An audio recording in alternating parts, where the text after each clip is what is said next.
यासीन मलिक साहब को जो सजा एक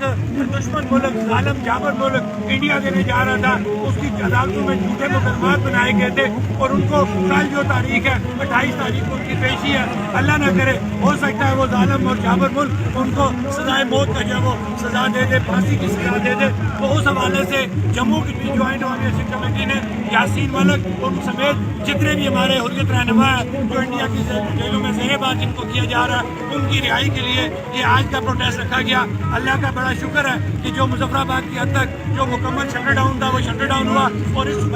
इस सर्दी में और इस बारिश में भी लोगों का जमे कभी आपने इस चौक में देखा जहाँ पे हुकूमती महकमा कश्मीर सेल और ये हुक्मरान करोड़ों रुपए लाखों रुपए लगा के लोगों को इकट्ठा नहीं कर सकते, उसी चौक के अंदर बगैर किसी लालच के ये कश्मीरी बाजुर्ग बासमीर बागैरत लोग 3 साल हो गए Jammu Kashmir joint organization committee की कहानी पर बाहर निकलते हैं और आज भी यासीन मलिक साहब के लिए बाहर निकलने को साबित कर दिया वो किसी भी सूरत अपने कश्मीरी हुर्रियत रहनुमाओं को अकेला नहीं